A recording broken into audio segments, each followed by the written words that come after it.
He has provided a unique understanding of how Muslims can be involved in the world, in a pluralistic world, in a complex world, stressing interfaith dialogue in a particular way that it has not been stressed before. Has approached his work in Boston and the United States in a very professional way.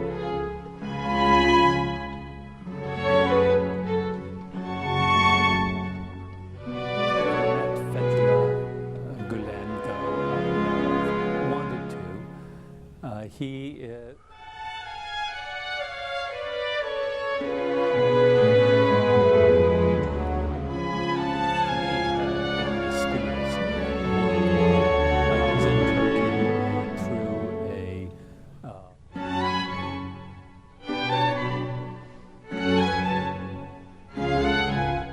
My name is Whitney Bodman. I teach comparative religion at Austin Presbyterian Theological Seminary in Austin, Texas.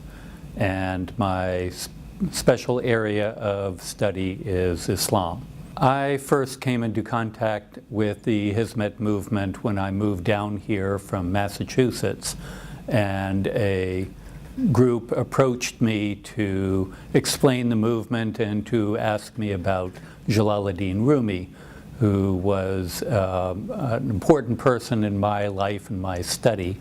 And we did some initial interviews about Rumi. And since then, I have been involved with the movement here in Austin and in Texas for 11 years now. I've never met Fethullah Gulen, though I have wanted to. He seems to be a remarkable leader who has given something very unique to the world and to Islam and to all of us who are interested in Islam, and even those of us who aren't.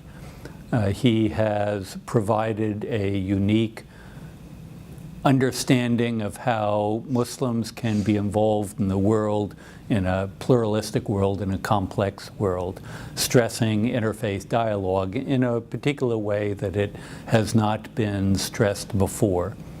It is a relationship based on virtue.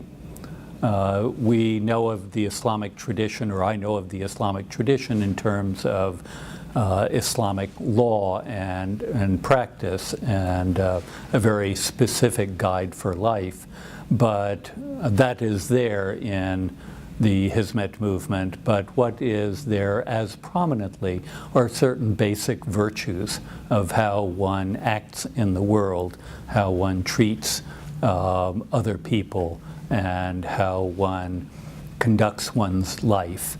And those are very prominent, and that is something not unique, but unique in its expression, and it's important to the Hizmet movement. And that seems to be what he has taught us. I think Sheikh Gulen, I really like to refer to him as a sheikh because he is such an honorable person and such a leader, but he has contributed a movement that has gained such strength that its impact is felt everywhere.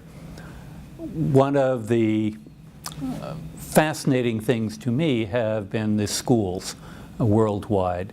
I was in Turkey, and through a trip organized by the Hizmet movement by friends here in Austin and Houston, and I met a man who had been teaching in Nepal. And that to me was amazing, that a Turkish man would go to Nepal and others to Madagascar, very far from Turkey, to set up schools. I visited some of the schools in Turkey, and they were wonderful schools with lots of awards for teaching high quality math and the sciences. The students were very, this is probably the wrong word, but very professional looking. They were well-dressed, they were polite, they were engaging. They came up to us and wanted to have conversation with us, where at other times you might think students would shy away from that. So this whole education movement that is worldwide, that takes a particular gift of education to places like Madagascar, like Nepal, where they otherwise do not have opportunities for such advanced schooling. You know, that was very impressive. And another aspect is the emphasis on interfaith dialogue. The movement has approached its work in Austin and in the United States in a very professional way. This is not just gathering a few people around for interfaith dialogue. The movement has engaged leaders, political leaders, educational leaders, social leaders, and involved them in learning about Islam, but also in showing some interest in learning about Christianity. Sometimes in interfaith dialogue, you have mutual teaching. I teach you about Christianity, you teach me about Islam, and that's not really dialogue. Dialogue goes further into exploring questions for which the answers are not immediately evident. And that has been the spirit of dialogue here, involving some of the leaders of the community and taking them to Turkey to experience a Muslim country firsthand. That is exceptional also. Interfaith dialogue between Muslims and non-Muslims has been going on since almost the beginning of Islam. So this is not something new. But in every generation, it has to be reinvented because our culture changes, the political and cultural and social and international dynamics change. So, and we have new generations of individuals who do not know the history very well. And so, in a sense, we have to reinvent interfaith dialogue in every generation. Now there are many obstacles to interfaith dialogue, particularly in the United States. There is Islamophobia. There's a great fear of Islam and its influence in the United States, a far exaggerated fear, really a fictional fear, but it's there. And those of us committed to interfaith dialogue are struggling with this. I was going to teach a class on the Quran the other day, and the news from the Middle East and from Nigeria was horrible. How do you explain to Americans who read in their newspapers about violence among Muslims and by Muslims throughout the world?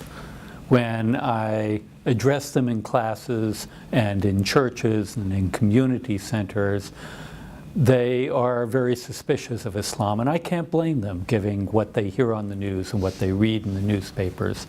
But I have to try to explain how a few people can make a whole tradition look horrible. And that's a challenge. I am helped by Muslims who come along with me, but it's important that they hear it from me. Hizmet movement represents a particular combination of elements of Islam. It brings together an attention to Islamic practice, to a tradition that guides its followers in a very specific way of life that makes one conscious of every minute of the day that you are operating in a particular way, living in a particular way as a Muslim.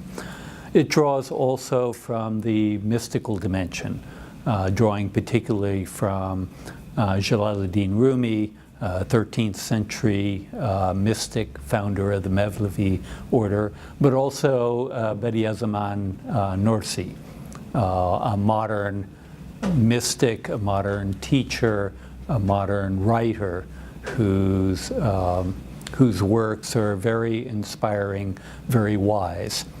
And with that dimension is combined with what I would call the pietist dimension, a dimension of Islam that takes its practice very seriously. But it also draws from the intellectual tradition, from an attention to the way Islam informs modern intellectual and academic pursuits in the way of science in particular. Some see science and religion as opposed to each other, but in the Hizmet movement, those have been brought together. And I think another aspect is service, that bringing the pietist part, the mystical part, and the service aspect and the intellectual aspect is a fairly potent combination. The service aspect takes Muslims out of their own communities into the world, serving other communities that are not Muslim, but they are Christian, they are Buddhist, and they are animist, they are nothing perhaps. But nevertheless, the spirit of service to other communities is really part of the rich tradition of Islam, but not often expressed. In too many parts of the Islamic world, we see Muslims very much absorbed in taking care of people, but taking care of their own.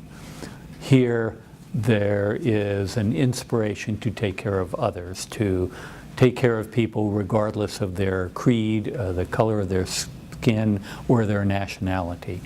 And that is a unique combination. My sense of Fethullah Gulen is that he is modeling what he understands to be a true Muslim. If you look into his way of thinking, is very different. You see, love is his central theme, and he combines love with compassion.